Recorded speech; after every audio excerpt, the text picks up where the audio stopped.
महाराष्ट्र से आई हुई हमारी प्यारी प्यारी बेटियां, बच्चियां, हमारे देव स्वरूप देवतुल्य कार्यकर्ता भाइयों, शक्ति स्वरूपा माताओं, बहनों, आप लोगों ने भारत का इतिहास पढ़ा होगा। सब लोग हिस्ट्री पढ़ते हैं ना। हिस्ट्री में आपने पढ़ा होगा कि हमारा देश कभी जगत गुरु था, विश्वगुरु था, चक्रवर्ती साम्राज्य था इसका और इस देश में इतने सारे विश्वविद्यालय थे कि बाहर के सब विद्यार्थी हिंदुस्तान में आकर के यहाँ ज्ञान अर्जन करने आते थे। यहाँ की संस्कृति को लेकर के वे अपने देश में वापस जाते थे और वहाँ हमारी संस्कृति का प्रचार प्रसार करते रहते थे। तो ज्ञान के क्षेत्र में हमारे देश के सामने कोई टिक नहीं सकता था, इतना ज्ञान था। ज्ञान के साथ साथ यदि आप ये देखें कि समृद्धि कितनी थी, तो मैकाले जब हिंदुस्तान में आए और उन्होंने अपनी पार्लियामेंट में जब वहाँ पर रिपोर्ट प्रस्तुत किया हिंदुस्तान के बारे में, तो उन्होंने बड़ा गजब का आंकड़ा दिया। उन्होंने यूरोप वासियों को कहा कि हमारे पास जितना संपदा नहीं है, जितनी संपदा नहीं है, उतनी तो हिंदुस्तान के एक सूरत शहर में जितनी संपदा है उतने हम तो उनके बहुत पीछे हैं। तो यहाँ पर इतनी समृद्धि थी। चीनी यात्री आया तो उसने कहा कि हिंदुस्तान में तो दूध की नदियाँ बहती है। दूध की नदी बहने का मतलब पशु संपदा इतनी थी। और पहले के समय में यहाँ पर जिसके पास जितनी पशु संपदा है उसके ऊपर से उनका समृद्धि का आकलन होता था। उसके साथ साथ चिकित्सा के क्षेत्र में आजकल बहुत सालों से विज्ञान जब आगे बढ़ रहा है तो प्लास्टिक सर्जरी और दूसरी सर्जरी वगैरह करने लगे हैं। पर पहले के ज़माने में आपने सुना होगा कि गणेश जी का वो हाथी का सिर काट करके रख दिया गया था। ये कैसे हुआ? तो कोई अभी की जो टेक्नोलॉजी है उससे भी ज़्यादा टेक्नोलॉजी थी। और एक अंग्रेज जब एक गांव से दूसरे गांव जा रहा था तो किसी व्यक्ति ने किसी झगड़े के चलते उसकी नाक कट गई थी। तो उसको लगा कि अब क्या होगा, उनके देश में तो ऐसा कुछ था नहीं उस समय में। तो एक गांव से निकल रहे थे तो सामान्य एक व्यक्ति ने कहा कि अरे भाई क्या हो गया? तो बोले नहीं नहीं कुछ नहीं हुआ। तो बोले इतनी सी बात है, नाक कट गई, हम आओ, हमारे गांव का वैद्यराज आपको ठीक कर लेगा। और बिल्कुल बढ़िया प्लास्टिक सर्जरी उस समय उन्होंने कर दी थी। तो ये देख करके उनको इतना आश्चर्य लगा कि हम यूरोप वासी तो अभी तक कुछ नहीं जानते हैं, हिंदुस्तान के सामान्य गाँव का व्यक्ति इतना सब कुछ जानता है क्या? तो कहने का तात्पर्य यह है कि हमारा देश इतना समृद्ध था, चाहे वो ज्ञान का क्षेत्र हो, विज्ञान का क्षेत्र हो, कला का क्षेत्र हो। कला के नमूने आपने देखे होंगे। हमारे यहाँ आज भी हजारों वर्ष से कई मंदिर खड़े हैं। आपके अजंता इलोरा की गुफाएं हैं, कोणार्क का मंदिर है, सूर्य मंदिर है, और ऐसे न जाने कितने हमारे प्राचीन इमारत है कि जिसको आज के जितने भी आर्किटेक्ट हैं, डिज़ाइनर, इंजीनियर्स, वो अभी भी उनकी था नहीं ले पाते हैं। तो कहने का तात्पर्य ये है कि ये देश इतना ऊंचा उठा था, उसका कारण क्या था? एक कारण था कि यहाँ पर गायत्री की साधना, गायत्री हर व्यक्ति करता था और उसी के कारण इस देश में इतना वर्चस्व था। तो प्रश्न ये उठता है कि गायत्री क्या है भाई? तो गायत्री को पर ब्रह्म परमात्मा की शक्ति कहा है। बहुत सारे बच्चों ने हमको प्रश्न लिख करके दिए हैं, उसमें आपका समाधान इसमें हो जाएगा कि पर ब्रह्म परमात्मा अकेले थे, जब मैंने कल बताया था आपको, पर उनके मन में एक स्फुरना जगी, एक विचार आया कि मुझे एक से अनेक हो जाना है। तो सबसे पहले उन्होंने जो अपनी शक्ति पैदा की उसी का नाम है गायत्री। और आप जानते हैं किसी भी चीज को चलाने के लिए शक्ति की आवश्यकता होती है और हर एक व्यक्ति में 3 प्रकार की शक्ति होती है। कौन कौन सी शक्ति है? एक तो धन बल होता है। दुनिया में जो 3 ताकत काम करती है वो है धन बल, दूसरा है बुद्धि बल और एक होता है शरीर का बल। किसी में बुद्धि ज़्यादा होती है, शरीर बल कम होता है, किसी में शरीर बल ज़्यादा होता है, बुद्धि बल कम होता है, किसी के पास धन ज़्यादा होता है, पर ये होता कम ज़्यादा सबके पास बराबर मात्रा में होता है। और ये तीनों चीज़ 2 प्रकार से काम करती है। इसके पीछे 2 शक्तियाँ काम करती है। एक है भौतिक जगत और एक है अध्यात्म का जगत। जो हम स्थूल रूप से देखते हैं, ये सृष्टि का संचालन भी दो चीज़ों से होता है। जैसे हमारा शरीर है, पर शरीर में से आत्मा निकल जाए तो क्या कहेंगे? भाई इनको जला दो, हटा दो, भेजो भेजो यहाँ से। घर से बहुत प्यार करते थे, मम्मी को, पापा को, भाई को, बहन को, बच्चे को, बेटे को। पर जब इसमें से आत्मा निकल जाती है तो हम इसको भेज देते हैं। तो खाली आत्मा से काम चलेगा क्या? खाली अकेला शरीर होगा तो काम चलेगा क्या? नहीं। जैसे हम लोग वाहन चलाते हैं, गाड़ी चलाते हैं, तो गाड़ी में पेट्रोल ना होगा तो गाड़ी चलेगी क्या? नहीं चल सकती है। उसी प्रकार से हमें भी ये पूरी विश्व की शक्ति जो है उसको चलाने के लिए दो चीज़ों की आवश्यकता पड़ती है। और वो दो चीज़ क्या है? भौतिक शक्ति को कह दिया सावित्री और आध्यात्मिक शक्ति को कह दिया गायत्री। ये दो जब होते हैं तभी जाकर के ये सृष्टि का संचालन होता है। पर अब ये भी एक प्रकार की ऊर्जा शक्ति होती है, तभी सृष्टि का संचालन चलता है। बिना शक्ति के कोई भी व्यक्ति कोई भी कार्य नहीं कर सकता है। तो प्रश्न ये उठता है कि शक्ति पैदा कैसे होती है? तो हमारे ऋषि मुनियों ने कहा है भाई शक्ति पैदा करने के लिए मंत्र एक ऐसा जबरदस्त माध्यम है कि जिससे शक्ति पैदा होती है। आपको एक छोटा सा उदाहरण देकर के समझाने का प्रयत्न करूंगी। जैसे विद्युत एक शक्ति है कि नहीं? इलेक्ट्रिसिटी, पावर, वो भी पावर है ना। शक्ति का मतलब पावर कह दीजिए, उसको ऊर्जा कह दीजिए या एनर्जी कह दीजिए, किसी भी रूप में उसको मान लीजिए। तो विद्युत को पैदा करने के लिए क्या करना पड़ता है? बहुत पहले के ज़माने में लोगों को विद्युत के उपयोग का पता नहीं था, पर धीरे धीरे धीरे जैसे विज्ञान डेवलप होता हुआ चला गया तो लोगों ने बिजली की शोध की। और बिजली की खोज करके सबसे पहले तो उन्होंने ये सोचा कि विद्युत को पैदा करने के लिए टरबाइन की ज़रूरत पड़ती है। तो शुरू में जब उन्होंने खोज की बिजली की तो उसको डीजल पेट्रोल से चलाया, पर वो तेज गति से घूमना चाहिए तब जाकर के बिजली पैदा होती है। तो तेज गति से घूमने के लिए बहुत सारा डीजल पेट्रोल खर्च होता था, तो उसमें कीमत ज़्यादा आती थी और शक्ति कम पैदा होती थी।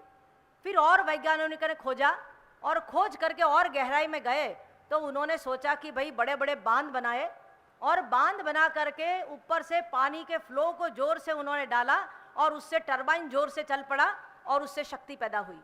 ये जो साइंस पढ़ने वाले बच्चे हैं, सामान्य सा नियम है, आप लोग जानते होंगे। तो प्रश्न ये उठता है कि शक्ति कैसे पैदा हुई? घर्षण से, तेज गति से घूमने से शक्ति पैदा होती है। तो उसी प्रकार से यदि हमें अपने अंदर शक्ति प्राप्त करना है तो कैसे करेंगे? गायत्री भी एक शक्ति है, एक एनर्जी है। ये ब्रह्मांड की भी एक एनर्जी है, उसी से पूरा काम चलता है। बिना एनर्जी के कोई भी काम नहीं चल सकता है, न हमारा, न सृष्टि का, न पूरे ब्रह्मांड का। तो अब प्रश्न ये उठता है कि ये आध्यात्मिक शक्ति जो है जिसको गायत्री कहा है और वो गायत्री को हम अपने अंदर धारण कैसे कर सकते हैं? अपने अंदर वो शक्ति कैसे जगा सकते हैं? वो विद्युत कैसे पैदा कर सकते हैं? जैसे एक बार आपने यदि शक्ति जनरेट कर दी, बिजली जनरेट कर दी, तो उस बिजली से क्या क्या चलाएंगे? ये माइक भी बिजली से चल रहा है, कूलर भी बिजली से चल रहा है, ये बड़े बड़े लाइट हेलोजन वगैरह जो है वो भी विद्युत से चलते हैं। पर सबसे पहले आवश्यकता होती है विद्युत को पैदा करने के लिए, शक्ति को जनरेट करना पड़ता है, तब जाकर के हम उसका इस्तेमाल कर सकते हैं। तो इसी प्रकार से हमको भी क्या करना है? हमें अपने अंदर उस शक्ति को पैदा करना है। और जैसे आप कभी कभी देखते होंगे कि कोई कोई व्यक्ति होता है तो उसकी बात हम बहुत जल्दी से ग्रहण करते हैं। आप लोग स्कूल में जाते हैं, आपके टीचर्स वगैरह, प्रोफेसर वगैरह पढ़ाते हैं, तो कौन से प्रोफेसर का लेक्चर आपको सबसे अच्छा लगता है? बताइए। ऐसे नहीं, कोई टीचर अच्छे लगते हैं, कोई अच्छे कम लगते हैं। तो अच्छे लगते हैं, उसके पीछे क्या है? एनर्जी। जिसके अंदर जितनी एनर्जी होगी, जितना अपने अंदर की ताकत से वो लोग काम करेंगे, चाहे वो बुद्धि की एनर्जी हो, चाहे उनके अंदर की स्पिरिचुअल एनर्जी हो, चाहे कोई सा भी हो, वो एनर्जी जिसके अंदर ज़्यादा होगी उन्हीं की बातों से हम ज़्यादा प्रभावित होते हैं। तो उसी प्रकार से हमें भी अपने अंदर एक एनर्जी की आवश्यकता पड़ती है। और ये एनर्जी कहाँ से आएगी? तो हमारे ऋषि मुनियों ने कहा है कि यदि आपको एनर्जी प्राप्त करनी है तो उसके बहुत सारे स्रोत हैं। वो स्रोत कौन से हैं? आपको यहाँ हमने बहुत सारे स्रोत बता दिए हैं। सबसे पहला एनर्जी कहाँ से गेन करते हैं? सुबह आपने क्या किया? योग, व्यायाम, प्राणायाम। सबसे पहले हम योग से, प्राणायाम से एनर्जी प्राप्त करते हैं। पर प्रश्न ये उठता है कि एनर्जी प्राप्त करने का समय सबसे अच्छा कौन सा होता है? जैसे दिन में गर्मी बढ़ जाती है तो आप लोग थोड़े सुस्त हो जाते हैं, तो अच्छा नहीं लगता है, और सुबह सुबह और शाम को कितने चहलते पहलते रहते हैं आप लोग। तो हमारे ऋषि मुनियों ने देखा कि सबसे ज़्यादा एनर्जी इस ब्रह्मांड में कब होती है? ब्रह्म मुहूर्त में। और ब्रह्म मुहूर्त किसको कहते हैं? कितने बजे को ब्रह्म मुहूर्त कहते हैं? 3 से लेकर के 6 का टाइम जो होता है वो हमारा क्या होता है? ब्रह्म मुहूर्त का होता है। और ब्रह्म मुहूर्त में ये ब्रह्मांड की सूक्ष्म एनर्जी जो होती है वो सबसे ज़्यादा फ्लो होती है। और उस समय में हमारे जितने ऋषि मुनि होते हैं, महापुरुष होते हैं, जो भी आध्यात्मिक पुरुष होते हैं, वो अपना ध्यान जप करते हैं तो उनकी एनर्जी, उनकी ऊर्जा भी उसके साथ जुड़ जाती है। तो उस समय में हमको जप ध्यान करना चाहिए। दूसरा, एनर्जी और किस चीज़ से मिलती है? एक तो आपने कहा है योग से, प्राणायाम से। तीसरा होता है मंत्र जप करने से।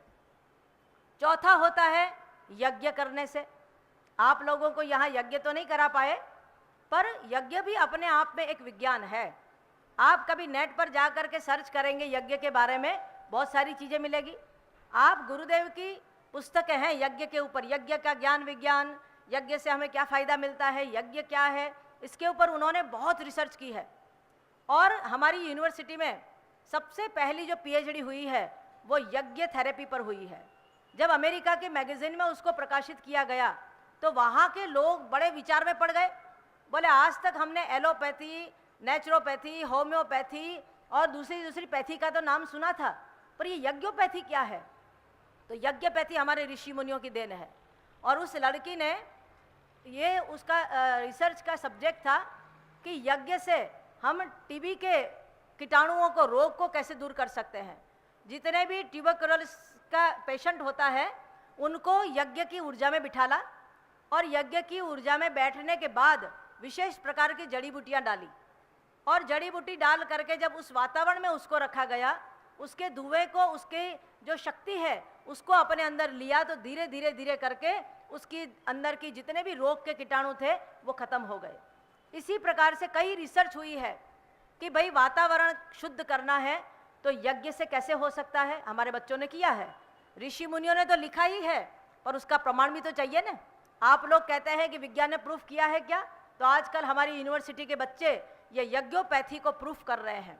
तो मेरा कहने का तात्पर्य ये था कि यज्ञ से हमको प्राण ऊर्जा मिलती है। और किससे मिलती है ऊर्जा?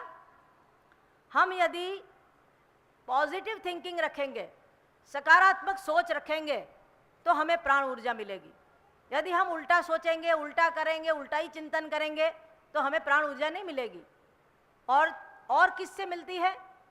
तो भगवान कृष्ण ने भी लिखा है, हमारे गुरुदेव ने भी लिखा है कि यदि हम सेवा करते हैं, निष्काम भाव से सेवा, किसी भी बदले की अपेक्षा के बगैर सेवा करते हैं, तो हमारे अंदर वो एनर्जी, पॉजिटिव एनर्जी बढ़ती है। आप कहेंगे कैसे? आप लोगों ने संकल्प लिया है, सबने मेरे को कहा भी है कि आप अपना काम अपने हाथ से करेंगे। करेंगे कि नहीं करेंगे? कौन नहीं करेगा? जरा हाथ ऊपर करो तो। मम्मी को ऑर्डर कौन देगा? कोई नहीं। सब बच्ची अपना काम अपने हाथ से करेंगी। दूसरा, सेवा में क्या करना है? मम्मी पापा से सेवा लेनी नहीं है, पर मम्मी पापा की सेवा करनी है। हमारे घर में बुजुर्ग यदि माता पिता है, दादा दादी है, छोटे भाई बहन है, तो उनकी भी हमको सेवा करनी है। उतना ही नहीं, हमारे घर में जो गेस्ट आते हैं तो उस गेस्ट की भी हमको सेवा करनी है। और शादी करके जब ससुराल जाएंगे तब घर में मम्मी पापा की तो सेवा कर ली, पर ससुराल में सास ससुर की सेवा कौन करे? ऐसा भाव मत रखना। वहाँ पर भी वो भी हमारे पेरेंट्स है, वो हमारे हस्बैंड के पेरेंट्स है, तो हमारे ही तो पेरेंट्स हुए, तो इसीलिए उनकी भी सेवा करना हमारा कर्तव्य है। यदि सेवा करेंगे तो कैसे भी बिगड़ेल सास होगी, कैसा भी बुरे से बुरा व्यक्ति होगा, वो भी आपके चरणों में सरेंडर हो जाएगा। आप जैसा कहोगे वैसा वो करने लगेंगे। यदि आप लोग चाहते हैं कि आपका ही कहना माने लोग और आप ही की बातों को माने, तो एक मंत्र यहाँ से लेकर के जाना आप लोग। क्या करना? सेवा सबकी करना, बिना स्वार्थ की, बिना किसी अपेक्षा की आप सेवा करेंगी तो निश्चित रूप से मैं विश्वास देती हूँ कि आप लोगों को, आप जहाँ कहीं जाओगी वहीं पर लोग आपकी वाहवाही करेंगे। जैसे किसी के घर गए, कोई आंटी घर में रसोई में काम कर रही है, आपने कहा आंटी लाइए लाइए मैं क्या करा सकती हूँ, मैं सेवा कर देती हूँ, लाइए मैं आपको हाथ बटोर देती हूँ। तो जो लड़की किसी के किचन में जा करके उस बहन को सेवा करा देंगी, उनको हेल्प कर देंगी, वो बच्ची का बोलबाला सब लोग चारों तरफ बखान करेंगे। आप कितनी पढ़ी लिखी है, आप कितनी सुंदर है, आप कितना क्या है, इसको कोई नहीं देखता है। आपके अंदर सुंदरता के गुण कौन से हैं? तो सबसे बड़ा गुण बहनों के अंदर कौन सा होना चाहिए? हमारे अंदर सेवा का। सेवा का गुण करने वाला व्यक्ति जो होता है ना, वो सबसे ऊंचा होता है और सबसे कठिन जो है वो सेवा होती है। तो आप लोगों के अंदर, हमारे अंदर भगवान ने वो सेवा का गुण तो नारी को ऐसे सहजता में दिया है। और सेवा कौन कर सकता है? जो सच्चे मन से किसी को प्यार करता है ना, वही सेवा कर सकता है। मैंने पहले दिन बताया था कि आपने, अपनी मम्मी ने आपके लिए क्या क्या किया है। आपने उनको गाली भी दी होगी, आपने उनको बुरा भला भी कहा होगा, आपने गुस्सा भी किया होगा, आपने बर्तन भी फेंके होंगे, आपने मम्मी का कहना नहीं माना होगा, तब भी मम्मी आपको प्रेम करके आपकी सेवा करती रहती है कि नहीं करती रहती है? क्यों? क्योंकि आपको बहुत चाहती है, बहुत प्रेम करती है। तो जिंदगी में हमेशा प्रेम जो होता है ना, जब प्रेम आ जाता है तो व्यक्ति सेवा करने लगता है। तो एनर्जी किससे मिलती है? सेवा से। और किससे मिलती है?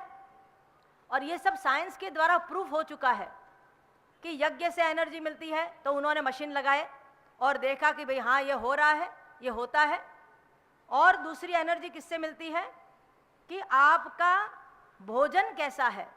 कल जो आए थे डॉक्टर साहब वो बता रहे थे, परसों आए थे, तो उन्होंने कहा कि प्राकृतिक आहार लेंगे, प्रकृति के संपर्क में रहेंगे तो हमें वहाँ से एनर्जी मिलती है।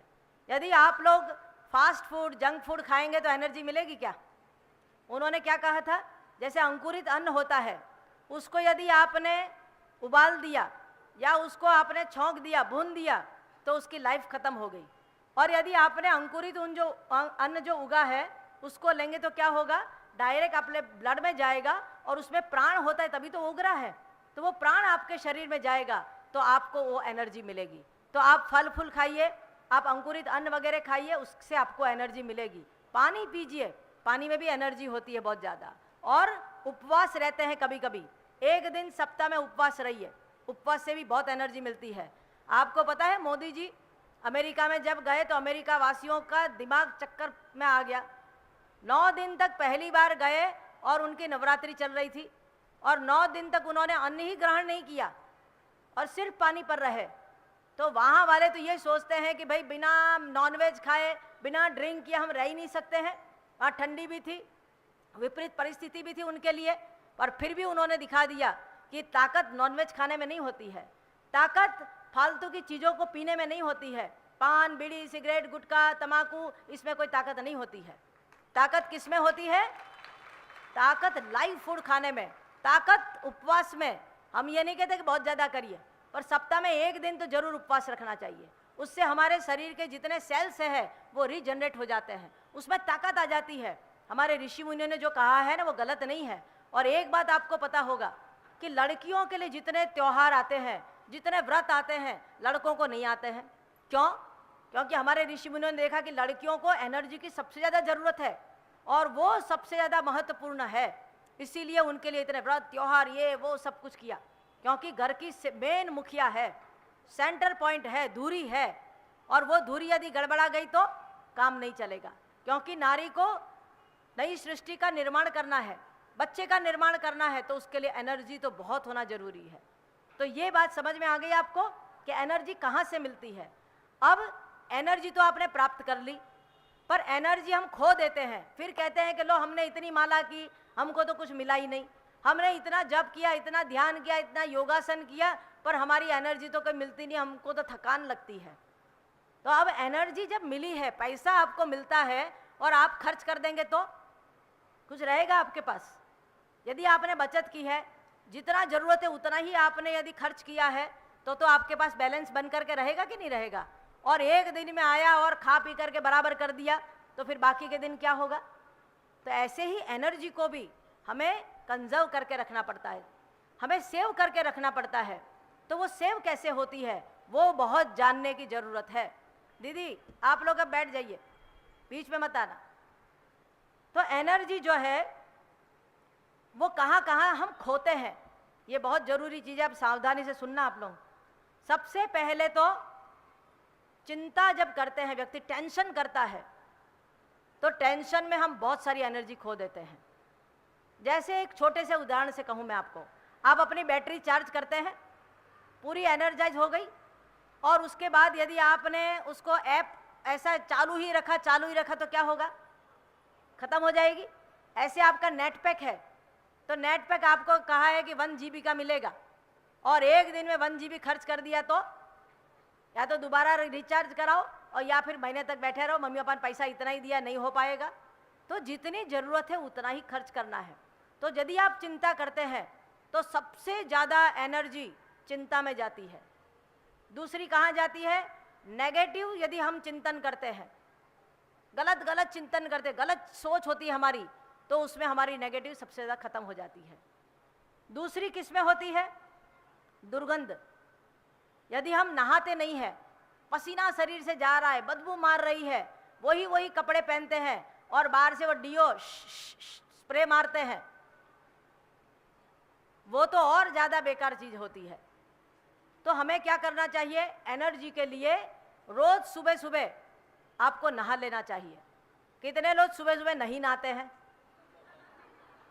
सब लोग नहाते हैं, सब अच्छे बच्चे हैं। 4 बजे, वेरी गुड, ये तो और अच्छी बात है। 4 बजे उठ करके नहाएंगे तो और एनर्जी मिल जाएगी आपको। और दूसरी बात, एक ही एक कपड़े तो नहीं पहनते हैं आप लोग, कपड़े रोज धो करके बढ़िया धूप में सुखा करके और अच्छे से तय करके बढ़िया से पहनना चाहिए। पर हम ये नहीं कहते महंगे महंगे कपड़े पहनो, स्टाइलिश कपड़े पहनो, ये नहीं कह रहे हैं, पर धुले हुए साफ सुथरे कपड़े पहनने चाहिए। हमारे अंदर के शरीर के अंगों को भी बिल्कुल साफ सुथरा रखना चाहिए, तो हमारे अंदर एनर्जी आएगी। एक बात और बता देती हूँ, जो हमारी बहनें हैं और आप लोग भी जब कभी किचन में जाएं, आजकल की लड़कियां शादी करके क्या कहती है कि किचन में, हमारी सासू माँ तो ये कहती है कि नहा करके जाया करो किचन में। ये तो कितनी परंपरा है, ये अच्छा है कि बुरा है? नहाए बगैर जाना अच्छा है? नहीं। तो सुनिए क्या होता है, नहा करके क्यों जाना चाहिए, इसका साइंस आपको जानना चाहिए।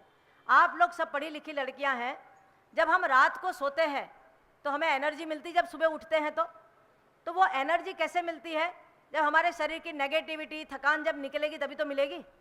तो जब हम सोते हैं तो हमारी सब नेगेटिव एनर्जी बाहर निकल आती है, और वो नेगेटिव एनर्जी हमारे कपड़ों में, बिस्तर में, हमारे शरीर में लग जाती है। इसीलिए फिर जब सुबह उठते हैं तो थोड़ा अलसाते हैं, ऐसे ऐसे करके चलते हैं, पर जैसे ही नहा लेते एकदम फ्रेश हो जाते हैं। तो यदि आप बिना नहाए किचन में गए तो क्या होगा, यदि आप अपने मम्मी पापा को, बच्चों को, पति को यदि चाहते हैं तो हमें कभी भी बिना नहाए किचन में प्रवेश नहीं करना चाहिए, वरना पूरी नेगेटिव जितनी भी एनर्जी थी वो रोटी में, खाना बनाने में, उसमें चली गई। अब फिर हम कहते हैं मेरा बच्चा बड़ा महान बन जाए, मेरी बेटी बहुत इंटेलिजेंट बन जाए, बुद्धिमान बन जाए। कहाँ से बनेगी? सुबह सुबह ही तो नेगेटिव एनर्जी डाल दी, क्योंकि अन्न ज़्यादा ग्रहण करता है। जब आप जप करेंगे तो जप करते समय हम पानी रखते हैं, कोई भी धार्मिक काम करते हैं पानी रखते हैं, तो पानी और प्रसाद, भूमि, ये सब चीज़ ज़्यादा एनर्जी खींचते हैं।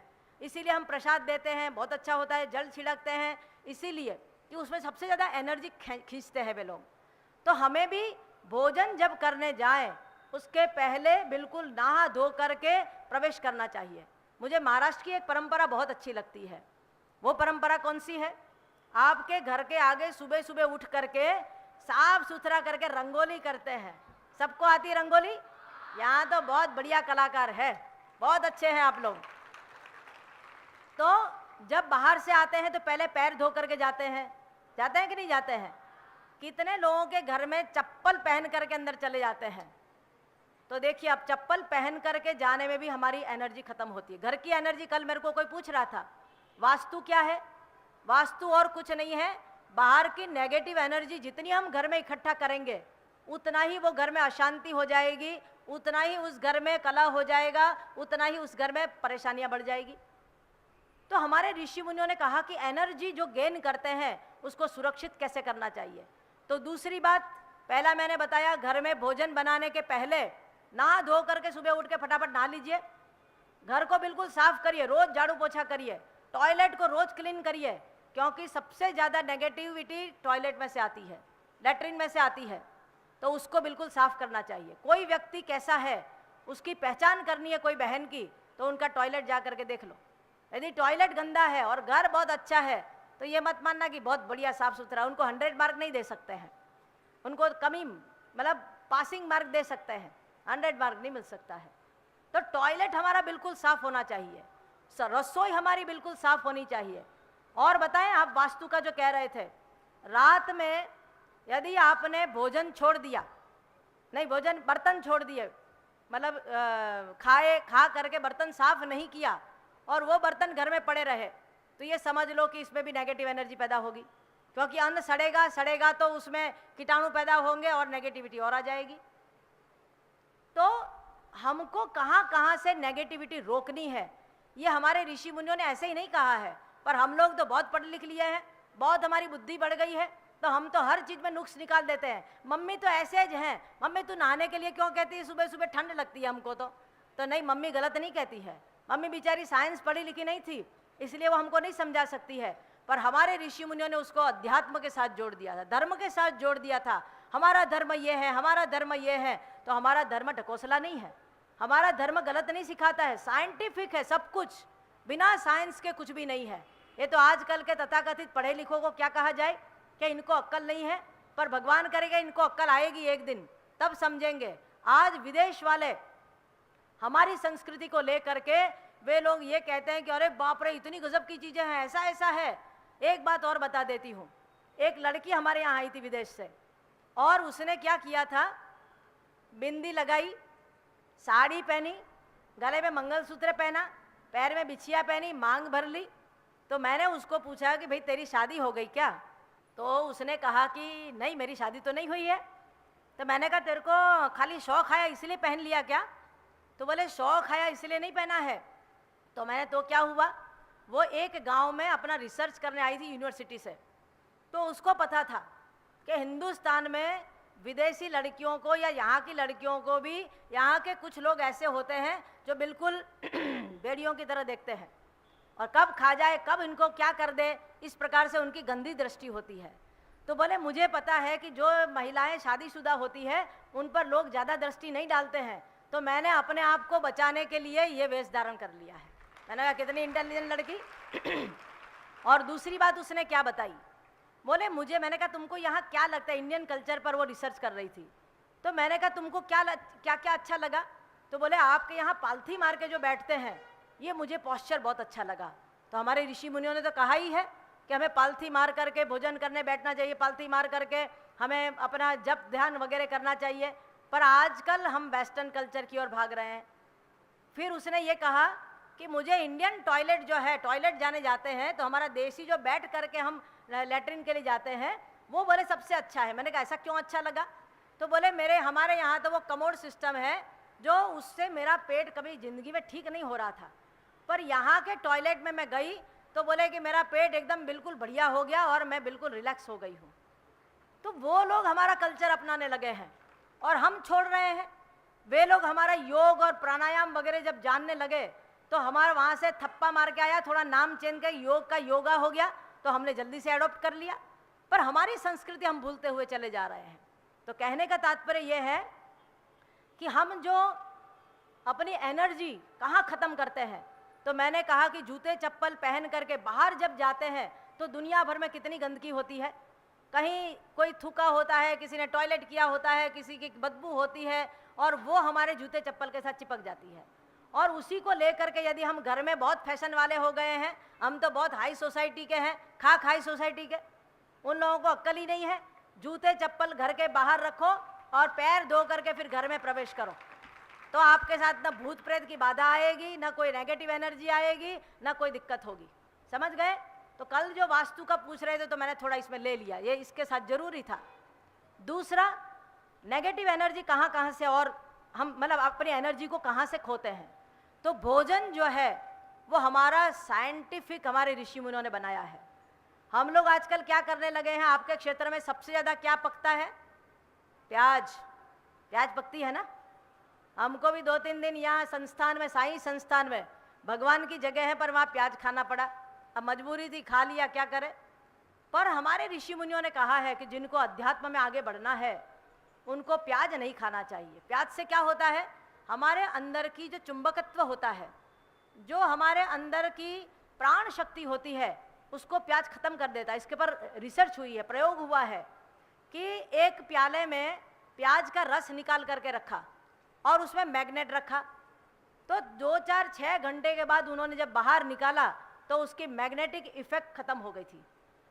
तो ये प्याज वगैरह, अंडे, मांस, प्याज, लहसुन, ये जो भी तमोगुणी चीज़ें हैं वो हमारे शरीर की प्राण शक्ति को खा जाते हैं, और फिर चाहे जितना जप करो, ध्यान करो, और शाम पड़े बिल्कुल एनर्जी लेस हो गए कि कुछ हमारे में ताकत ही नहीं है। तो समझ में आया क्यों नहीं खाना चाहिए। कई बच्चों ने हमको प्रश्न किया था। तो इसके पीछे, हर चीज़ के पीछे साइंस है। दूसरा, हमारी इंद्रियों का संयम करना चाहिए। कितनी इंद्रियां भगवान ने दी है? आँख, कान, नाक, स्पर्श और हमारी जनेंद्रिय, जीभ वगैरह सब दिया है। ये इंद्रियां क्या है? आपको उस दिन सिखा रहे थे न्यास, नाक को, आँख को, कान को। तो ये क्या है? जब प्राण शक्ति ग्रहण की तो उसको संरक्षित करना सीखिए, उसको एनर्जी को बचाना सीखिए। तो हम एनर्जी कहाँ ख़त्म करते हैं? आँखों से देखा, क्या देखा?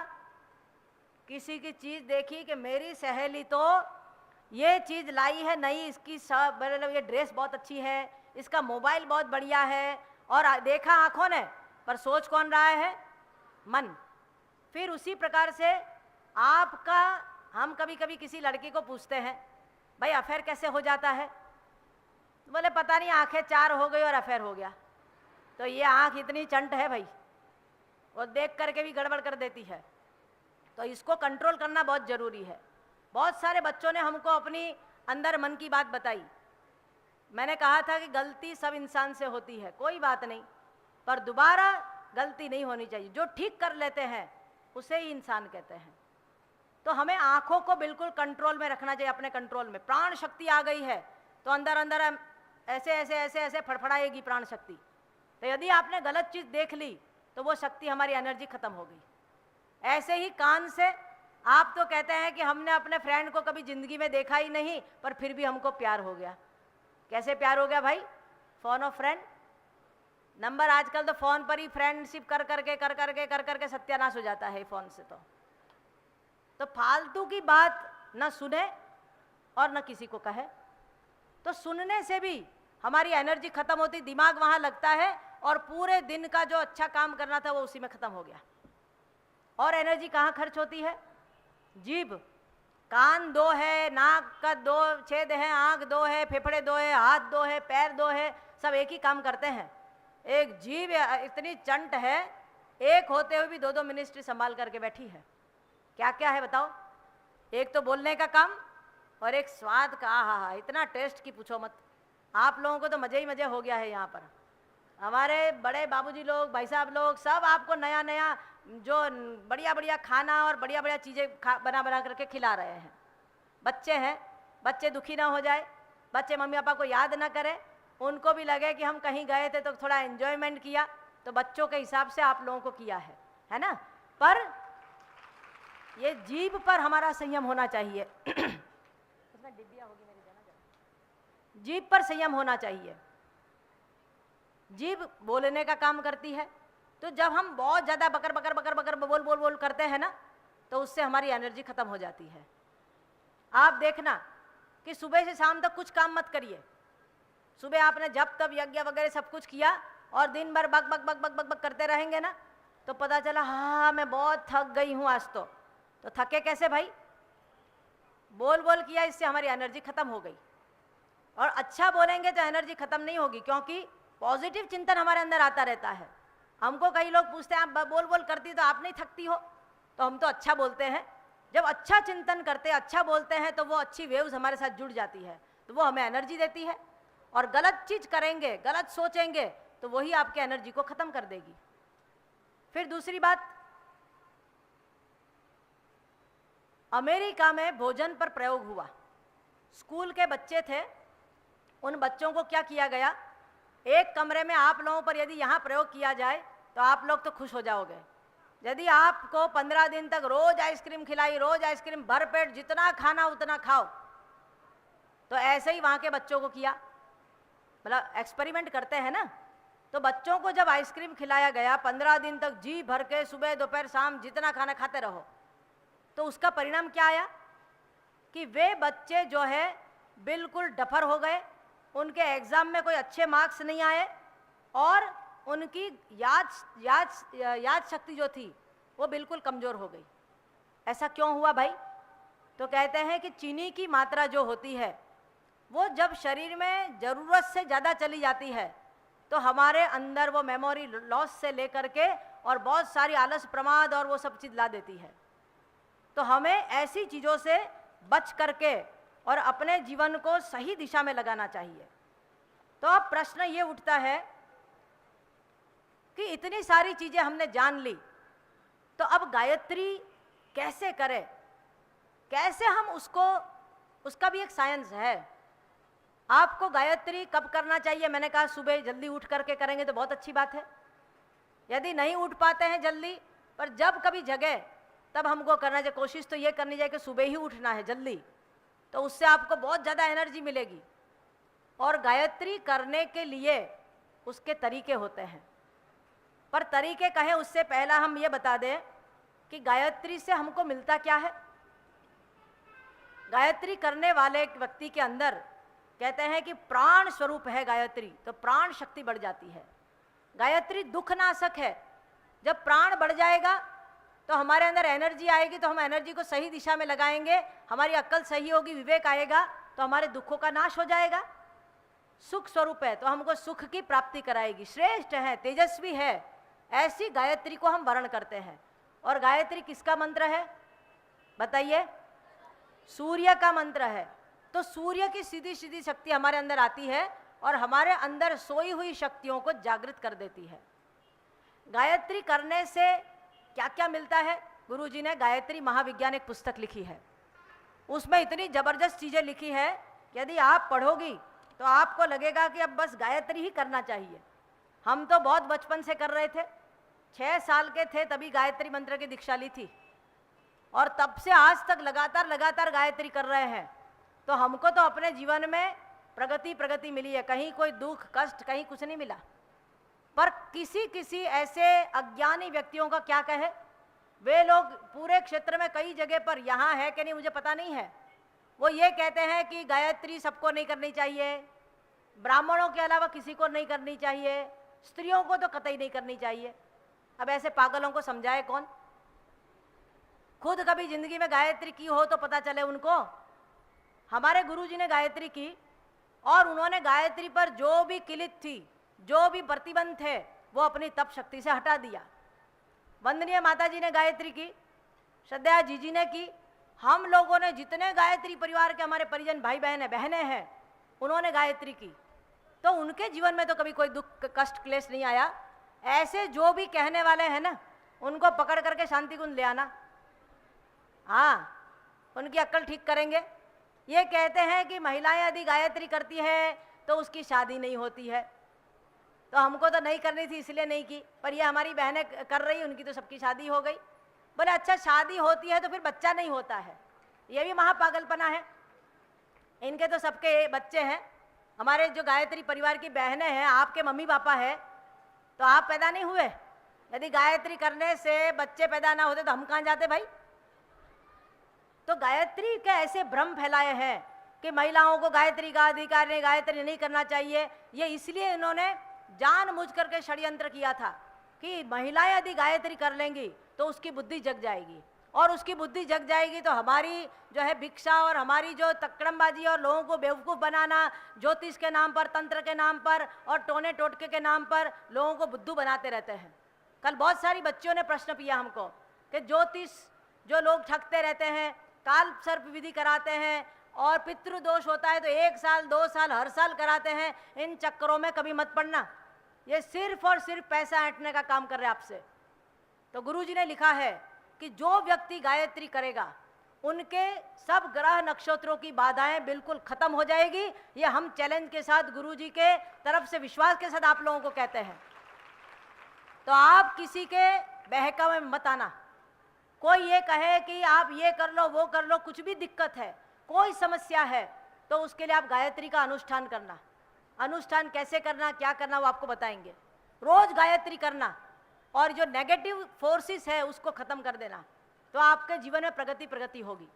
इन लोगों को पता ही नहीं है साइंस गायत्री का, अध्यात्म क्या है ये पता नहीं है, इसलिए हमको भरमाते रहते हैं। दूसरी बात, गायत्री मंत्र सबके लिए है, सद्बुद्धि का मंत्र है, और कलयुग में तो हर व्यक्ति को गायत्री मंत्र की उपासना करनी चाहिए। उसमें बहनों को, महिलाओं को तो खास जरूरत है हम लोगों को। क्यों? क्योंकि हमें एनर्जी की जरूरत है। क्यों? क्योंकि हमें घर का पालन करना है, बच्चों को भी निर्माण करना है, उसको भी जन्म देना है और ताकतवर बनना है। तो उसके लिए गायत्री ही एक अमोघ मंत्र है जो हमको ताकत देती है, हर प्रकार से ताकत देती है।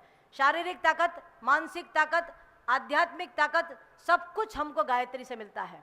क्योंकि गायत्री सूर्य का मंत्र है और गायत्री प्रधानमंत्री जैसा है। छोटे छोटे मंत्र वो छोटी छोटी चीज देगा। जैसे कई लोगों ने मुझे पूछा था कि देवी देवता क्या है, ये किस प्रकार से काम करते हैं। ये अलग अलग एनर्जी है। जैसे प्रधानमंत्री का एक प्रधानमंत्री मंडल होता है और उसमें उनके ऑफिस में चपरासी भी होते हैं, उनके ऑफिस में टाइपिस्ट भी होते हैं, स्टेनो भी होते हैं, और उनके पीए भी होते हैं, और दूसरे प्रधानमंत्री मंडल में होते हैं। तो आप चपरासी को ये कहो कि तुम प्रधानमंत्री का काम कर दो तो कर पाएगा, और प्रधानमंत्री को कहोगे तुम चपरासी का काम करोगे तो बेचारा कर देगा, पर बोले उसके लिए मैंने वो बैठा ले रखा है। तो जितने भी देवी शक्तियां हैं, जो भी देवता है, उसकी अपनी अपनी एक एक मिनिस्ट्री संभाल करके बैठे हैं, उनका एक एक पोर्टफोलियो है। जैसे गणपति भगवान, गणपति बप्पा मोरिया, वो हमको रिद्धि सिद्धि के देवता है। दुर्गा माता शक्ति की देवी है, और दूसरे अलग अलग देवी देवता है।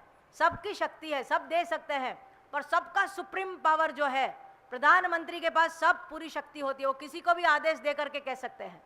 तो गायत्री जो है वो सुप्रीम पावर है। गायत्री जिसने कर ली उनकी जिंदगी निहाल हो जाएगी, उनका जीवन बदल जाएगा, सब कुछ मिलता हुआ चला जाएगा। तो अब प्रश्न उठता है, गायत्री से हमको क्या क्या मिलता है। एक श्लोक आप लोग बोलते हैं, ओम स्तुता मया वरदा वेद माता प्रचोदयंता पावमानी द्विजा नाम। अब गिनिएगा गायत्री से क्या मिलता है। आयु, प्राण, प्रजा, पशु, कीर्ति, द्रविणम, ब्रह्मवर्चस और ब्रह्मलोक। कितनी चीज हो गई? 8 चीजों। अष्ट सिद्धि 9 निधि की दाता, सब समर्थ गायत्री माता। अब ये 8 चीज कैसे मिलती है, किसी ने देखा है क्या? ऐसा मिलता होता है? भाई वेदों में, पुराणों में, शास्त्रों में कहीं लिखा है हमको नहीं पता है, पर हमने तो अपनी जिंदगी में प्रत्यक्ष परम पूज्य गुरुदेव को देखा है।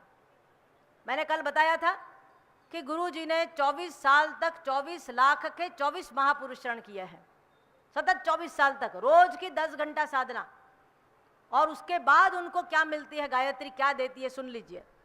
आयु, गायत्री करने वाले व्यक्ति की अल्प आयु नहीं होती है, वो प्राणवान होता है तो उसकी आयु भी बढ़ जाती है। उसके अंदर संयम शक्ति होती है तो उसकी आयु बहुत अच्छी बन जाती है, वो बीमार नहीं पड़ता है। तो गुरु जी 80 साल की जिंदगी जिए। कितना? 80 साल की। पर कितना घंटा काम करते थे? 16 घंटा, 17 घंटा काम करते, 18 घंटा काम करते थे, सिर्फ 4 या 5 घंटा ही सोते थे। तो उनकी आयु बढ़ गई। प्राण शक्ति इतनी होती है कि वो अपने साथ न जाने कितनों को प्राण फैला देता, कितनों को प्राणवान बना देता है। जैसे आपकी जेब में पैसा होगा तभी तो आप किसी को दे पाएंगे, और पैसा नहीं है तो हम नहीं दे पाएंगे। उसी प्रकार से हमारे अंदर यदि प्राण शक्ति है तो ही हम दूसरों को प्राण दे सकते हैं। तो एक किस्सा गुरु जी का सुना देती हूँ, ये चमत्कार नहीं है, पर गुरु जी की जिंदगी का, अपने बच्चों को बचाने के लिए ये उन्होंने, एक बार ऐसा उनको करना पड़ा था, कई बार ऐसा तो हुआ है। एक बार क्या हुआ, गुरुदेव गुजरात में गए थे। गुजरात में नवसारी करके एक जिला है, वहाँ पर हमारे मगन भाई गांधी करके एक कार्यकर्ता थे। जैसे आपके मम्मी पापा काम करते हैं ऐसे वो भी काम करते थे, और उस जमाने में तो ट्रंक कॉल वगैरह की बहुत घंटों के बाद पता चलता था। तो गुरुजी गुजरात में कहीं कार्यक्रम में थे और उनको पता चला कि हमारे मगन भाई ने शरीर छोड़ दिया। तो कहीं से गुरुजी को पता चला, उन्होंने संदेशा भिजवाया कि भाई उसको कहो रोक के रखेंगे, ले नहीं जाएंगे उनको। तो फिर जैसे गुरुजी आए तो कई घंटे बीत गए थे, उनको बिल्कुल शव को तैयार करके रखा था। फिर गुरुजी ने कहा कि बेटा उनके पास जाकर पता नहीं क्या किया, अपना प्राण दिया, जो भी है वो तो महाकाल थे, वो कुछ भी कर सकते थे। तो उन्होंने कहा बेटा उठ, अभी तुझे मेरा बहुत काम करना है। और वो इंसान डॉक्टरों ने घोषित कर दिया मर गया। 5-6 घंटे हो गए और उसके बाद उठ करके बैठ गए। 10 साल तक उन्होंने काम किया था। ये कौन कर सकता है? जिसके अंदर प्राण शक्ति है, जो साक्षात महाकाल का ही अवतार के रूप में है, वो ही इंसान कर सकता है। मैंने तो आज तक किसी गुरु को ऐसा नहीं देखा है कि जिन्होंने मुर्दों को जिंदा कर दिया हो, जिन्होंने समाज की मूढ़ मान्यता प्रथा परंपराओं को बदल दिया हो, जाति पाति ऊंच नीच, लड़के लड़की के बीच में भेद, और लड़कियां जो पिछड़ी हुई थी उनको आगे बढ़ाने का काम, इन सब में प्राण शक्ति की जरूरत पड़ती है। बिना प्राण के कोई काम नहीं होता है। और गायत्री और यज्ञ जन जन में पहुंचा दिया। जो बंधन में मुक्त थे, बंधन में थे, उनको मुक्त कर दिया। तो ये बिना प्राण शक्ति के काम नहीं हो सकता है। तो गायत्री जब आप लोग करेंगे तो आपकी आंखों में तेज आ जाएगा, आपके चेहरे पर एक चमक आ जाएगी, आपके अंदर इतनी स्फूर्ति होगी कि आपको थकान नाम की चीज महसूस नहीं होगी। हम बताएं, अपना बखान नहीं कर रहे हैं, पर रात को हम लोग 10-11 बजे के पहले सो नहीं पाते हैं और सुबह 3-3:30 बजे उठ जाते हैं। दिन भर आपके बीच में दौड़ते भागते रहते हैं, आप लोग भी भागते रहते हो।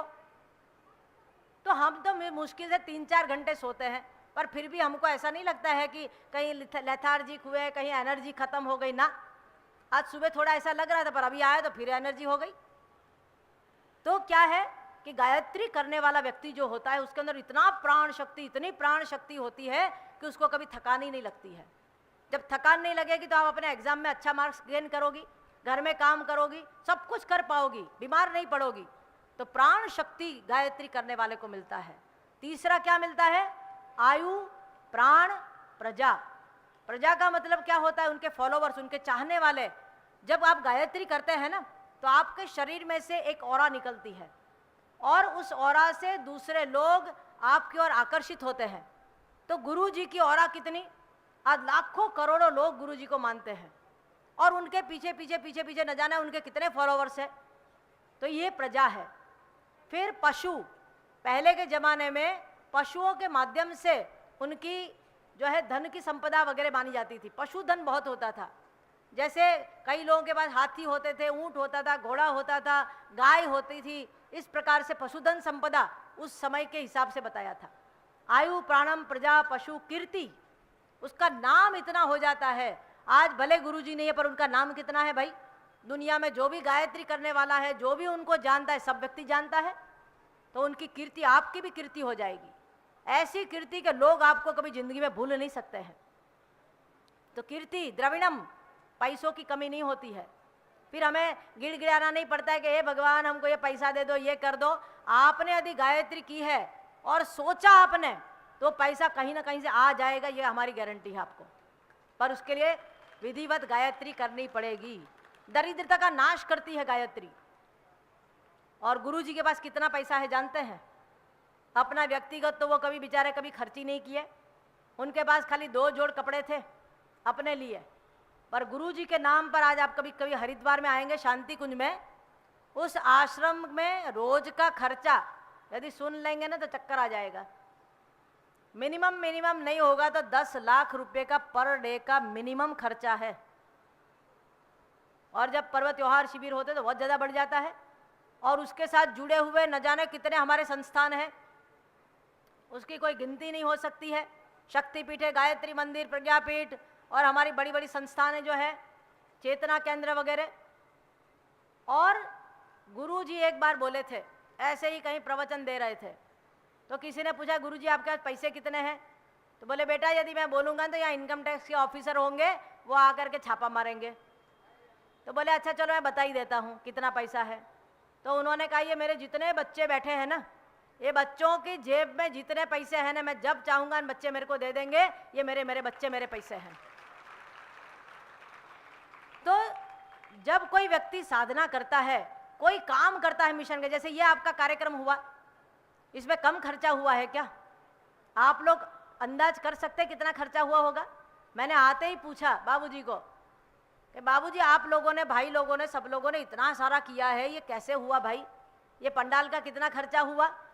तो बोले कम से कम 8-10 लाख रुपया, लाइट, टेंट, माइक, ये सब का खर्चा है हमारा। दूसरा, ये जहाँ आप लोग रह रहे हैं वहाँ एक कमरे का रोज का 300 रुपया है भाई, तो 15 लाख रुपया तो खाली आपके रहने का खर्चा है। पहले संस्थान वालों ने कहा हम भोजन खिलाएंगे, आखिरी मौके पर मना कर दिया, तो आप लोगों का जो ये भोजन वगैरह जो कुछ भी खर्चा उसका कितना है, वो भी दूसरा 15 लाख रुपये का हो गया। और भी न जाने इतने खर्चे हैं, प्रचार प्रसार से लेकर के ये वो दुनिया भर का इतना खर्चा नहीं होगा, कम से कम 1 करोड़ रुपये में कार्यक्रम पड़ेगा। पर पैसा कहाँ से आया? भगवान ने किसी को दिमाग में दे दिया, छोटा छोटा थोड़ा थोड़ा हो करके। कभी गायत्री साधक जब कभी कोई कार्य करता है तो उनके जीवन में पैसों की कमी कभी जिंदगी में नहीं आती है। हमारे शांति कुंज में इतने लोगों को फ्री खिलाते हैं, हम तो कभी दान पात्र भी नहीं रखे हैं। और यहाँ तो और संस्थानों को हमने देखा, वो लोग मांगते रहते, ठीक है उनकी जो भी होगा विधा, पर गायत्री साधक यदि सच्चा है तो उसके पास संपदा ऐसे ही आ जाती है, उसको जरूरत ही नहीं पड़ती है। यह है गायत्री की शक्ति। और क्या होता है?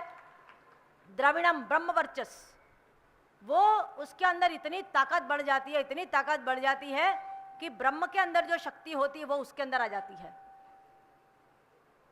आपको कुछ किस्से सुनाऊंगी परम पूज्य गुरुदेव के, कि कई बार क्या होता है, हम लोग कार्यक्रम में जाते हैं। एक बार इसी प्रकार से हम बिहार में कार्यक्रम में गए थे और कलश यात्रा हुई। कलश यात्रा होने के बाद शाम को जब कार्यक्रम हुआ, थोड़ी देर के बाद बूंदाबांदी tip tip tip tip tip tip बारिश शुरू हो गई। कल उसने कराया था ना, टिप टिप टिप ऐसे ही हो गया था। सच्ची सच्ची बारिश है, झूठी झूठी नहीं। तो बारिश हुई और हमको लगा कि ये भगवान, बेचारे कार्यकर्ताओं ने इतनी मेहनत की है, सब लोग चले जाएंगे, क्या होगा क्या होगा। सब लोग टेंट पे खड़े हो गए। अब मैंने कहा, गुरुजी को प्रार्थना की है, भगवान प्लीज़ कृपा करके आप 3 घंटे जब तक कार्यक्रम चले ना, तब तक तो आप रोक ही देना बारिश को। मैंने उनको कहा आप गायत्री मंत्र बोलिए। पता नहीं अंदर से हमको क्या हुआ, सब लोगों ने गायत्री मंत्र बोला और आप लोग विश्वास नहीं करेंगे, 2 मिनट के अंदर अंदर बारिश बिल्कुल थम गई। और जैसे ही कार्यक्रम खत्म हुआ, तुरंत चारों तरफ से बारिश, इतनी बारिश हुई कि पूछो मत। ऐसा एक नहीं, हमारा अश्वमेध यज्ञ हुआ था वहाँ पर उड़ीसा में, वहाँ भी ऐसा हुआ था कि चारों तरफ आंधी तूफान बारिश हो रही है, पर जैसे उतना क्षेत्र किसी ने क्लित कर दिया हो ना, छाता लगा दिया हो, ऐसे हो जाता है। तो कहने का तात्पर्य क्या है कि आपके अंदर प्रकृति को कंट्रोल करने की शक्ति आ जाती है, ब्राह्मी शक्ति कहते हैं। और ब्रह्मयत वर्जत ब्रह्मलोक, और उस व्यक्ति को ब्रह्मलोक की प्राप्ति भगवान के अंदर विलीन हो जाता है। गायत्री का इतनी जबरदस्त ताकत होती है। अब प्रश्न ये उठता है कि गायत्री जब हम करते हैं तो गायत्री मंत्र फलीभूत कब होता है? तो उसके लिए परम पूज्य गुरुदेव ने कहा है कि भाई यदि आप सदगुरु से दीक्षा लेते हैं तब जाकर के हमारा गायत्री मंत्र फलीभूत होता है। जैसे दीक्षा का मतलब क्या होता है? मैं आपको कहूं, आप लोग स्कूल कॉलेज में एडमिशन मत लीजिए, अपने घर में ट्यूटर को बुला करके आप पढ़ते रहिए। आप एमए की डिग्री, बीए की डिग्री, एमबीबीएस की डिग्री घर में बैठे बैठे ही ले लीजिए। ये होगी क्या? क्यों?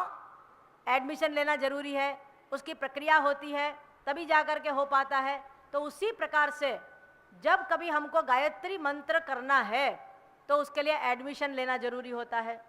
और एडमिशन लेने के लिए उसके प्रिंसिपल कैसे होने चाहिए भाई? पढ़ाने वाले टीचर वगैरह तो बोले कि बहुत योग्य होना चाहिए, हमसे तो ज़्यादा अच्छा ही होना चाहिए।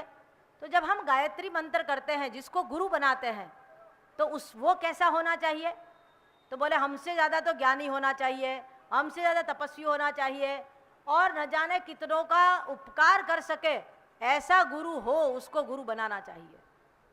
बिना गुरु के गायत्री मंत्र फलीभूत नहीं होता है, क्योंकि गुरु ने वो रास्ता बताया, देखा है, उन्होंने वो मार्ग दिखाया है और उस पर वो चले हैं।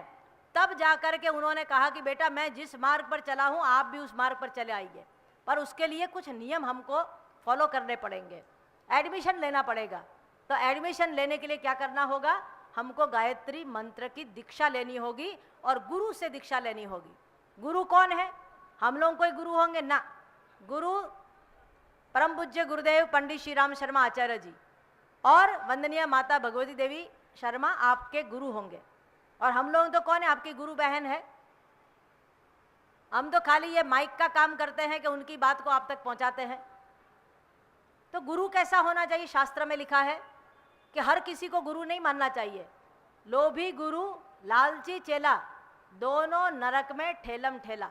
यदि गुरु लोभी है तो क्या होगा, पैसा ही मांगता रहेगा, उनकी नज़र आपकी जेब पर ही होगी।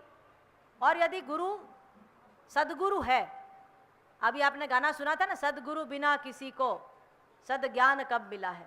तो गुरु कैसा होना चाहिए, सदगुरु होना चाहिए। तो गुरु की 3 क्वालिटी है। एक तो गुरु तपस्वी होना चाहिए। तो आप जिस गुरु से आपको दीक्षा लेनी है वो गुरु तपस्या के क्षेत्र में, मुझे तो नहीं लगता है कि आज के समय में इतनी तपस्या किसी ने की हो कि 24 साल तक गायत्री के 24 महापुरुषण किए, और वो भी गाय को जौ खिला करके उसके गोबर में से जो जौ निकलता था उसको साफ करके उसकी रोटी और छाछ, उतने सालों के दरमियान ना उन्होंने कभी फल खाया, ना दूध पिया, ना मेवा मिष्ठान खाया, ना दीपावली हो, होली हो, कुछ भी हो, उन्होंने वो ही चीज पर अपने जीवन को तपाया गलाया संसार के लिए, लोगों के कल्याण के लिए। तो गुरु कैसा होना चाहिए, तपस्वी। आजकल के गुरु कैसे हैं, तपस्या करना जानते नहीं हैं और फालतू की बकवास करते रहते हैं और चेले की जेब पर ही उसकी नजर रहती है कि इतनी दक्षिणा दो, ये करो, वो करो। जो मांगने वाला होता है ना वो कभी गुरु नहीं हो सकता, इतना लिख लेना। जो भी व्यक्ति आपसे मांगे समझ लेना ये गुरु नहीं है। दूसरी क्वालिटी क्या है, तो गुरु ज्ञानी होने चाहिए। ज्ञान का मतलब पीएचडी की डिग्री, डीलिट की डिग्री और जो भी डिग्रियां हैं वो गुरु होंगे ना, ये तो दुनियादारी का ज्ञान है। ज्ञान किसको कहते हैं, अपने बारे में जानना, मैं कौन हूं, ये सृष्टि के बारे में, परमात्मा के बारे में, और उसकी जानकारी हमको जीवन जो ऊंचा उठाए वो ज्ञान होता है। तो वो ज्ञान में जो पारंगत होता है उनको आपको गुरु बनाना चाहिए। तो परम पूज्य गुरुदेव ने सबसे पहली पुस्तक लिखी, मैं क्या हूं, अपने आप को उन्होंने जाना और उसके बाद फिर इतने 3200 पुस्तकें लिखी। तो उनका ज्ञान कैसा है, जो व्यक्ति पढ़ता है उनका जीवन बदलता हुआ चला गया। तो ऐसे ज्ञानी, परम ज्ञानी हमारे गुरुदेव थे। और तीसरी कैटेगरी, कई लोग तपस्वी भी होते हैं, ज्ञानी भी होते हैं। रावण तपस्वी था, ज्ञानी था, उसके बराबर तो कोई था ही नहीं। तो वो गुरु बन सकता है कि खाली 2 ही चीज हो तो ना, तीसरी क्वालिटी भी होना बहुत जरूरी है। गुरु के अंदर सेवा की भावना होनी चाहिए, लोक सेवा की भावना होनी चाहिए। समाज के लिए, व्यक्ति के लिए, राष्ट्र के लिए क्या करता है वो, यदि उसके अंदर उदात्त भावना है, विश्व के लिए, समाज के लिए, मनुष्य के लिए कुछ करता है, तो वो ही व्यक्ति गुरु बनाना, बाकी किसी को मत बनाना। तो परम पूज्य गुरुदेव ने क्या किया, समाज में आज से करीबन 100 साल पहले समाज में जातिवाद आज भी है, समाज के अंदर ऊंच नीच, भेदभाव, रूढ़िवादिता, कुरिवाज और अस्पृश्यता, न जाने कितनी सारी चीजें थी, लड़के लड़की में भेद। तो इन सब चीजों को परम पूज्य गुरुदेव ने अपने यज्ञ के माध्यम से, गायत्री के माध्यम से, अपने कार्यकर्ताओं को घर घर भेज करके, संस्कार के माध्यम से धीरे धीरे धीरे धीरे करके देव दक्षिणा के रूप में लोगों को बुराइयां छुड़वाई है। आप लोगों को कल एक बुराई छोड़नी है। वैसे तो आपने बहुत सारी छोड़ने का संकल्प ले लिया है, पर कल जब आपको दीक्षा देंगे तो हमें एक बुराई अपनी जिंदगी की दे देना आप लोग। कई लोगों ने मेरे को लिख करके दे दिया है, और वो गलती, वो बुराई कभी जीवन में दोबारा ना हो, ये जरूर आप लोग सोचना। अभी भी जिन बच्चियों ने नहीं दिया है लिख करके, मैंने कहा था बार बार, गलती सबसे होती है। आप दीक्षा लेंगे, आपका नया जन्म हो जाएगा। जो भी अभी तक पाप किया है, हाँ, किसी ने यह भी पूछा कि पाप पुण्य क्या है, स्वर्ग नरक क्या है, तो स्वर्ग नरक, पाप पुण्य और कुछ नहीं है। यदि हम अपने मन में ग्लानि को, अपराध बोध को लेकर के जी रहे हैं, अंदर घुट घुट करके जी रहे हैं और यातनाएं झेल रहे हैं, वही नरक है। और स्वर्ग क्या है, जब हम अच्छा सोचते, अच्छा चिंतन करते, अच्छा करते हैं, वही स्वर्ग है। कोई ऊपर नहीं है कहीं स्वर्ग नरक, यही है। और पाप पुण्य क्या है, यदि आपने किसी को दुख पहुंचाया किसी भी प्रकार से, चाहे वाणी का दुख, शरीर का दुख या और कोई दुख, तो वो पाप पुण्य तो खाली कहने के लिए है, वो कोई डराने के लिए नहीं है कि आपको नरक में भेजा जाएगा, स्वर्ग में भेजा जाएगा, ऐसा कुछ नहीं है। स्वर्ग नरक सब कुछ यही है। गुरुजी ने एक पुस्तक लिखी है, स्वर्ग नरक की स्वचालित प्रक्रिया।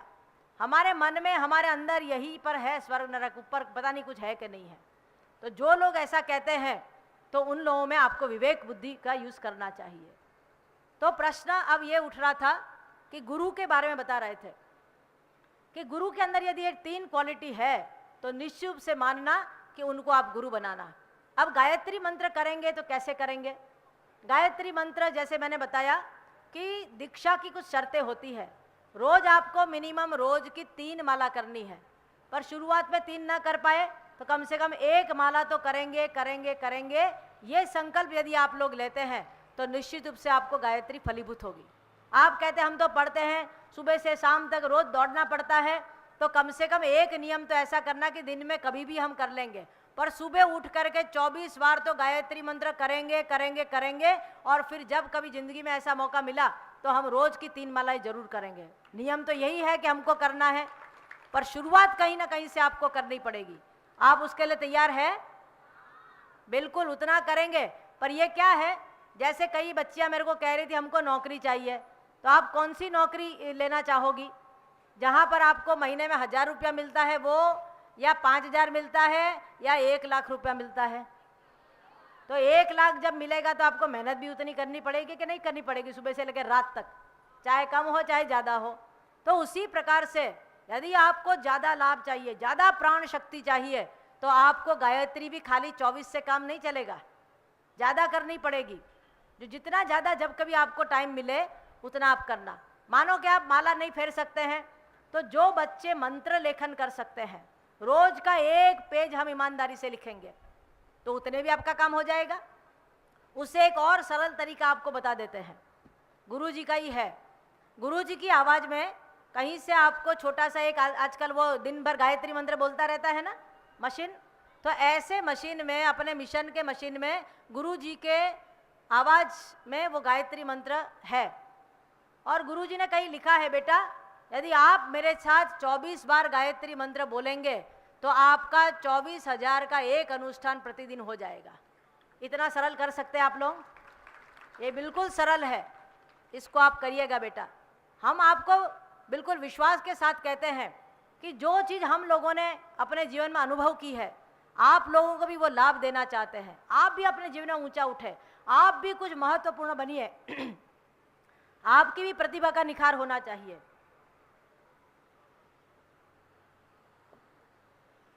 तो उसके लिए आपको क्या करना है? प्रतिदिन गायत्री मंत्र की साधना करनी, पहली शर्त। दूसरा क्या करना है? रोज स्वाध्याय करना है। स्वाध्याय कल आपको सुबह ही बताया, दोपहर में भी दीदी ने बताया कि रोज अच्छा चिंतन करना, अच्छा पढ़ना है, संकल्प लेना है। भले छोटी पॉकेट बुक होगी, भले थोड़ा पढ़ेंगे, 1 पेज पढ़ेंगे, पर पढ़ना जरूर है। और पढ़ करके चिंतन भी करना है, उसको सोचना है, अपने जीवन में उतारना है। उतने यदि आपने कर लिया, जप के साथ स्वाध्याय नहीं किया। एक बच्ची अभी आई थी मेरे पास कि दीदी मैं जप करती हूँ पर मेरे को तो जो है अंदर एनर्जी जैसा नहीं लगता है। तो जैसे मैंने बताया, अभी पता चल गया ना कि एनर्जी कहाँ से ख़त्म होती है, तो रोकने का उपाय प्लस स्वाध्याय बहुत ज़रूरी है। स्वाध्याय नहीं करेंगे तो हमारे दिमाग की जो गंदगी है ना, रोज कूड़ा करकट डालते रहते हैं लोग बाग। कैसे कूड़ा करकट डालते जानते हैं? आप अपने घर की सफाई करते हैं, दांत की सफाई करते हैं, कपड़ों की सफाई करते हैं, तो ऐसे मन में भी रोज झाड़ू लगाना पड़ेगा भाई। तो हम लोग क्या करते हैं, अड़ोसी पड़ोसी या आपकी फ्रेंड आपको मिलने आती है और अपना घर का कचरा आपके अंदर डाल देती है। वो कौन सा कचरा है जानते हैं? ये तेरे को पता है आज क्या हुआ? आज तो हमारे वो प्रोफेसर थे ना, उसने ऐसा ऐसा किया। मेरी सहेली ने है ना, उसको पता है वो बॉयफ्रेंड के साथ भाग गई, आज तो ऐसा हुआ और उसने ये ले लिया, ऐसा ऐसा कहते हैं ना हम लोग। तो हम किसी का कचरा अपने दिमाग में क्यों डाले भाई? किसी की ईर्ष्या, चुगली, निंदा अपने दिमाग में क्यों डाले?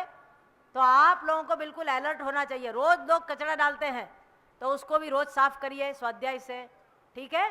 तो दूसरी शर्त क्या है? आपको स्वाध्याय करना है। और तीसरी शर्त क्या है?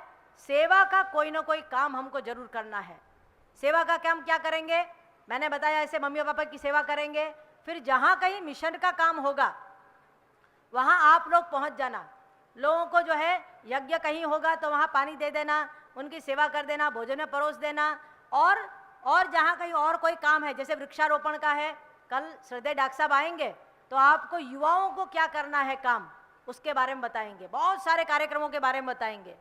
तो जो भी काम हमको लगे कि हाँ ये करने लायक है, वो सब काम आप करना। स्वच्छता आंदोलन में, वृक्षारोपण में, पर्यावरण बचाना है, और मंदिरों की सफाई करनी है, तटों की सफाई करनी है, और भी अच्छा जो काम आपको लगता है वो सभी का सभी। नशा निवारण के लिए हमको रैलियां निकालनी है, उसमें भी काम आना है।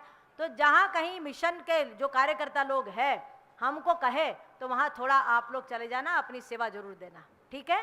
तो ये काम आपको करना है। और दूसरा काम, दो चीज और है, समयदान और अंशदान। तो सेवा में समयदान हो गया, और जब कभी आप बड़ी हो जाओगी, आपके पास जब पैसा होगा, अभी तो मम्मी पापा के पास लेना पड़ता है, पर रोज का 1 रुपया, जब कभी आपका पैसा आए तो रोज का 1 रुपया एक गुल्लक है उसमें निकालते रहना, क्योंकि नहीं देंगे तो भगवान समाज से हमने बहुत कुछ लिया है ना, तो हमको देना भी चाहिए। कई लोग कहते हैं कि हमको पता नहीं हमारे घर में कैसा पैसा आता है, तो पैसों की शुद्धि करनी चाहिए कि नहीं, पैसों को साफ करना चाहिए कि नहीं? तो साफ कैसे करेंगे कि आप अच्छे काम में खर्च कर दीजिए, तो उसका पाप आपको नहीं लगेगा। तो अच्छे काम में खर्च करने के लिए मम्मी पापा को भी कहिए कि आप रोज का 1 रुपया गुल्लक में डालिए। उससे क्या होगा, वो पैसा जब जमा होता है तो किसी गरीब बच्चे की फीस भर दीजिए, किसी व्यक्ति को बीमारी में दवाई नहीं मिलती है उसको दवाई के लिए दे दीजिए, या फिर आपके आसपास कोई ऐसी शाखा है जहाँ अच्छा काम, जैसे ये कार्यक्रम हुआ, ऐसे कार्यक्रम में पैसे की जरूरत पड़ती तो वहाँ दे दीजिए। शांति कुंज में, हमारे हरिद्वार में सेवा के बहुत सारे काम चलते रहते हैं, तो वो सेवा के काम में भी वो पैसा हम दे सकते हैं। तो कितना काम हो गया? एक हो गया हमें नियमित उपासना करनी है, दूसरा काम हो गया हमें स्वाध्याय करना है, और तीसरा काम हो गया हमें सेवा करनी है। अब जब कभी आप गायत्री मंत्र की दीक्षा लेंगे तो वो दीक्षा में आपको कुछ देना पड़ता है। क्या देंगे? आपसे पैसे नहीं मांगेंगे, पर एक चीज जरूर मांगेंगे, और वो चीज क्या है? आपके अंदर की बुराई।